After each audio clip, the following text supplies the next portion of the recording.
Elhamdülillah, salatu vesselamu ala rasulillah. İnşallah Manhaj-ı Salikin kitabına sabağımızda ulantабыз. Ötkөнкү sabakta daratты бузуучу нерселерди окуп өткөнбүз. Бул сабакта андан кийинки бөлүм гусулду важип кылуучу нерселер жана гусулдун сыфатын окуп өтөбүз. Гусул деген бул жууну. Шариатта жуунун айтат. Качан жууну милдеттүү болот адам баласына. Качан жууну важип болот. Жана жуунунун сыпатыны үйрөткөн бөлүм. Бул алмайт жатат. Бабу ма южибул гусла ва сифатуху. Бул бөлүм качан гусул жууну важип болот жана анын сыпатын эскерген бөлүм деди. Андан кийин ошол жуунуну важип кылуучу бир нече амалдарды эскерет. Айтып жатат. Ва яжибул гуслу минал жанаба ва хия инзал мани би ватин ау гайрихи. Биринчиси эмне деди? Биринчиси жунуп болсоң анда жуунуң важип болот деди. Жунупту түшүндүрүп айтып атат. Жунуп деген бул кошулганда уруктун чыгуусу. Же болбосо кошулбай эле башка жол менен болсо дагы уруктун чыккан болгон болсо, ошондо гусул важип болот. Бул биринчиси. Биринчиси эркек болсун, аял болсун, уругу чыккан болсо, бел уругу. Ошондо гусул алуу, жууну важип болот. Буга далил Sahih Muslim'de kelgen hadiste Peygamber sallallahu aleyhi ve sellem aytat el-ma'u minel-ma. Su sudan deydi. Bunun mayisi juununun suusu oşol uruktun suusundan deydi. Eger de uruktun suusu çıkan bolsa, anda juunish kerek degen manide. Jana bul nersede alımların arasında talaş jok, icma болгон маселе. Eger de uruk çıkan bolsa, anda juunish vacip bolot. Bирок alımlar, kebir tabiinler ушул уруктун чыгуусуна бир нерсени шарт кылган. Ал кандай? Ошол урук түрткү менен чыгыш керек. Түрткү менен, күч менен чыгыш керек. Ошондо важип болот деп айтат. Эгерде жөн эле бир азыркы күндөгү медицина жолу менен бирдекени киргизип, шлангы киргизип же бир кандайдыр жол менен чыгарып алган болсо, анда важип болбойт бул табииндер фатвасы боюнча. Ошол түрткү менен, шахват менен түртүп чыкканда ошондо важип болот деп айтышат. Бул ойду Катада жана Убайдат ис-Салмани деген эки табиин айтат ушинтип. Демек биринчиси бул уруктун чыгуусу. Урук чыккан болсо, гусул кылуу важип болот, жууну важип болот. Эми ушуга байланыштуу кээ бир маселелер бар. Биринчи маселе уктап турган болсоң, түшүркө бул урук чыккан болсо, анда да жуунуш керекпи же жуунбаш керек дегенде, түшүркө кошулбасаң дагы түшүркө урук чыккан болсо дагы анда жуунуш важип болот. Буга далил Муслим деген сахаба аял Пайгамбар саллаллаху алейхи ва салламдан сурайт. Аллах Таала акыйкаттан чындыктан уялбайт. Хал алал мар'ати мин гуслин иза хия ихталамат? Факала наам. Иза раат ал-ма. Бул Сахih Бухари Муслимде келген хадис. Муслим деген сахаба аял Пайгамбардан сурап жатат. Эгерде аял киши түшүркөп калган болсо, ал жуунуш керекпи деп сураганда, Пайгамбарыбыз айтты, ооба, эгерде урук чыккан болсо, суун көргөн болсо, анда жуунуш керек деди. Бул дагы алымдардын арасында талаш жок болгон ижма маселеден. Эгерде түшүркөп урук чыккан болсо, анда дагы жуунуш керек. Андан кийинки маселе, эгерде түшүркөп түшүндө ал жунуп болсо дагы, бирок суу чыккан эмес болсо, ойгонсо суу жок, кургак болгон болсо, урук чыккан эмес болсо, анда ага гусул кылыш важип болбойт.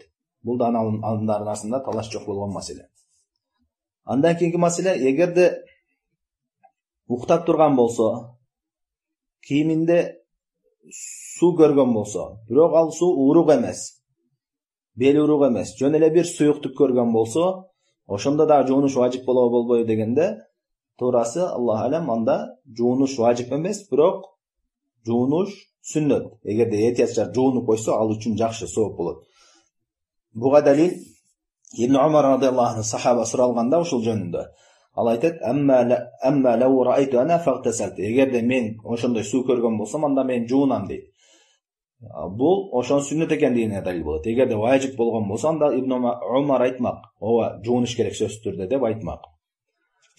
Демек, биринчиси ушул уруктун чыгуусу. Биринчи гусулду, жуунууну важип, милдеттүү түрдө жуунуу керек кылган нерсе Бул уруктун чыгуусу, бел уруктун чыгуусу.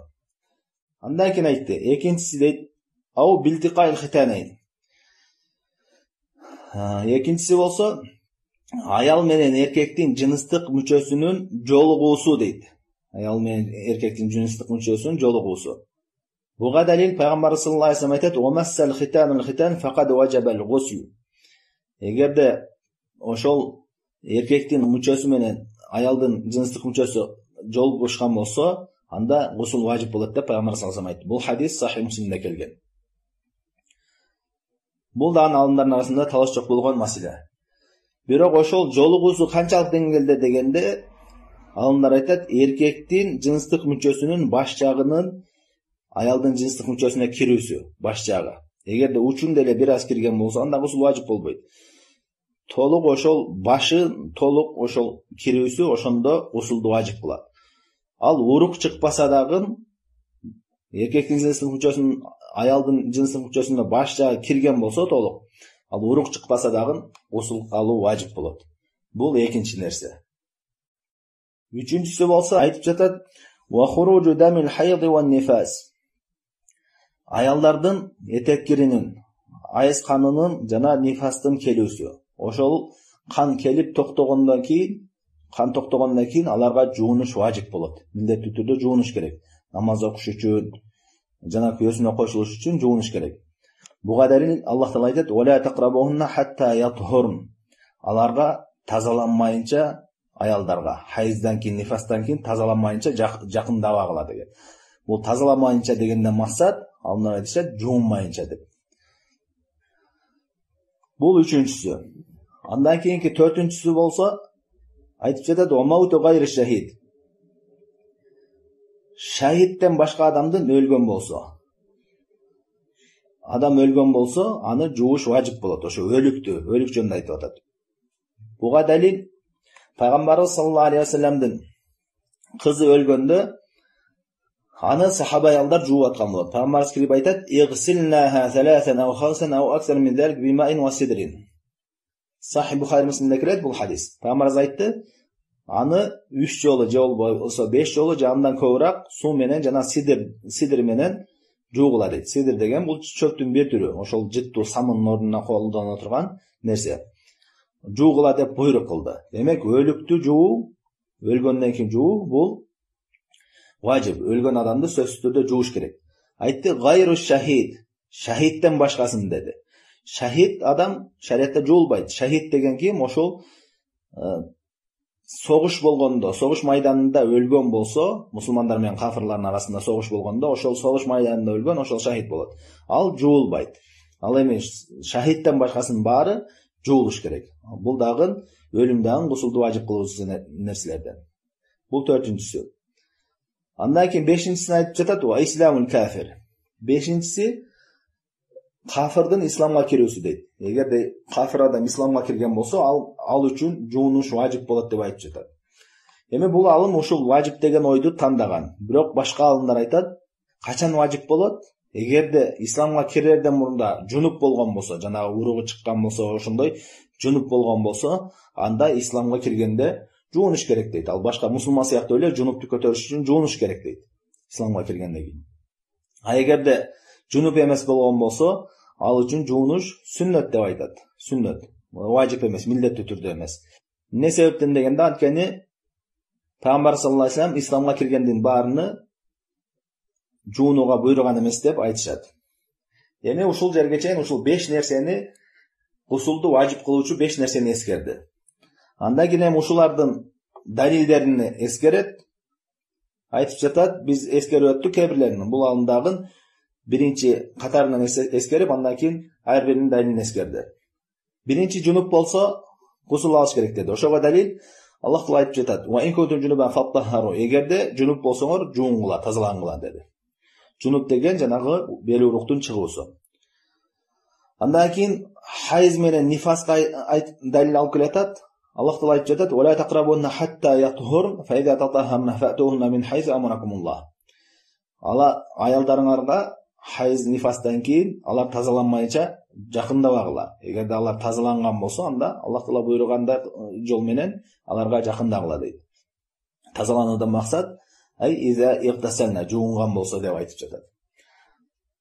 Андан кейін айтты, негізі бұл алым төртіншісі өлгөндөн кийин ошо өлүктү жуу жөнүндө айтты эле. Бирок бул жерде далилди өлүктү жууган адам да жуунуш керек деген далилди эскерип атат. Айтып жатат, вакад амара наби саллаллаху алейхи ва саллям бил гусли мин тагсилил майит. Пайгамбар саллаллаху алейхи ва саллям өлүктү жууган адамды дагы жуунууга буйруду деп айтып жатат. Өлүктү жуунууга буйруган деген бул жерде башка алымдар айтат, өлүктү жууган адам жуунуу важип эмес деп, милдеттүү түрдө эмес. Анткени Ибн Аббас жана Ибн Умар деген эки сахабадан фатва келген, алар өлүктү жууган адам жуунуш керекпи дегенде, жок, жуунбайт, дарат алыш керек деп айткан. Биз даратты бузуучу нерселерди эскергенбиз. Өлүк жууган адамдын дараты сынат, дарат алыш керек деп. Ошондой эле айтты, амара мен аслама ан яғтасил. Кимде ким исламга кирген болсо, аларды да жуунууга буйруган деп айтып жатат. Бул жөнүндө бир-эки хадис келген, бир-эки сахабанын буйруган. Бирок ал хадистерди кээ бир адамдар даиф деп айтышкан. Ошон үчүн исламга кирген адам жуунуш милдеттүү түрдө эмес. Качан жуунуш милдеттүү түрдө болот? Эгерде жунуп болгон болсо, анда жуунуш керек болот. Же болбосо жуунуш ал үчүн сүннөт деп айтышат. Экинчи ой алымдар. Алымдардын экинчи ою ушундай. Андан кийин Пайгамбар саллаллаху алейхи ва салламдын гусулун сыпатын эскерет. Айтып жатат, "Амма сифату гусл наби саллаллаху алейхи ва саллам минал жанаба, fa innahu yaghsilu farjahu awwalan thumma yatawadda wudu'an kamilan thumma yahsil al-ma'a ala ra'sihi thalathan. يرويه بذلك ثم يفيض الماء على سائر جسده ثم يغسل رجليه بمحل آخر." Пайгамбар саллаллаху алейхи ва салламдын гусулунун сыпаты, жуунуусунун сыпаты кандай дегенде айтып жатат, биринчи Пайгамбар саллаллаху алейхи ва саллам сууну алып өзүнүн ошол жыныстык мүчөсүн жуат. Жыныстык мүчөсүн жууган. Андан кийин толук дарат алган. Андан кийин башына 3 жолу сууну куюп, башынын чачтарынын астыларын жууп, андан кийин денесинин баардыгын жууган. Андан кийин башка жерге жылып туруп, бутуну жууган, эки бутуну жууган. Ушул Пайгамбар саллаллаху алейхи ва салламдын гусулу деп айтты. Пайгамбар саллаллаху алейхи ва салламдын гусулун сыпаттаган эки хадис келген. Бири Айша энебиз риwayat кылган. Азыркы эскерген сыпатты Айша энебиз эскерген, ушундай сыпатта жуунган деп. Бул хадис Сахих Бухари Муслимде келген. Пайгамбар саллаллаху алейхи ва саллам биринчи жыныстык мүчөсүн жууп, андан кийин толук дарат алып, андан кийин башын 3 жолу жууп, башын чачтарынын астыларына чейин, андан кийин толук денесине суу куюп, андан кийин бутуну башка жакта жууган. Ал эми Маймуна деген сахабадан келген хадисте Пайгамбар саллаллаху алейхи ва саллам дарат алганда бутуну жууган эмес. Бутуну жууган эмес. Жууну бүткөндөн кийин бутуну жууган. Алымдар айтат, бул эки хадисти бириктирүү Пайгамбар саллаллаху алейхи Айша энебиз эми дараттын көпчүлүгүн айтты. Дарат алды дегенде көпчүлүгүн айтты. Бутун эскерген жок деп айтат. Маймуна деген сахаба ал толук ошол бутуну жууган жок деген ошол жерге чейин эскерди. Демек гусул кылганда биринчи жыныстык мүчөнү жуугандан кийин, андан кийин толук дарат алып, бутту гана жуубайт. Бут гана жуулбайт. Андан кийин денени толук жууп, денеге толук суу жеткизгенден кийин, андан кийин башка жака жылып туруп, эки бутту жууп, ушул гусул болот. Ушул Пайгамбар саллаллаху алейхи ва салламдын гусулу. Бул гусулдун биринчи сыпаты, бул толук сыпаты, сүннөт амалдары менен. Ал эми гусулдун экинчи сыпаты, жарактуу сыпаты бар.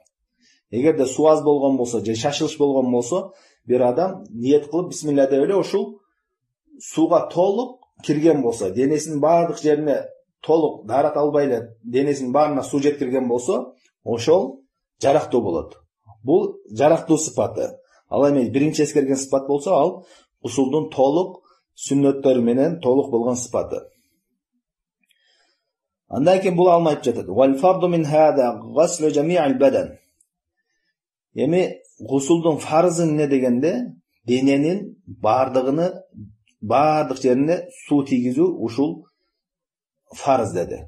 Wa ma tahta ash-shu'ur al-khafifa wal-kathifa. Жана ошондой эле чачтын астыларына чейин суу жеткирүү, ал чач koyuq bolsun, suyuq bolgon bolsun, çaştın astına su jetkiriw farz dedi. Üstünlerine emas, çaştın astı jagına terisine su jetkiriw uşul farz. Demek gusuldun farzı bu denenin barına su jetkiriw.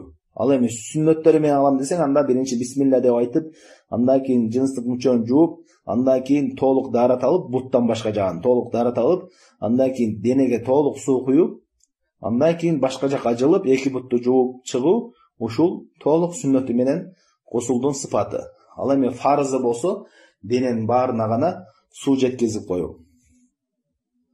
Ушу менен ушу жерге чейин гусулду милдеттүү кылуучу нерселерди, гусулду важип кылуучу нерселерди жана гусул Пайгамбар саллаллаху алейхи вассаламдын гусулунун сыпатыны эскерди. Ушул жерге чейин жетиштиктүү. Иншаллах саллаллаху алейхи ва саллям ала хайр халқи Мухаммад ва ала алихи ва сахбихи ажмаин.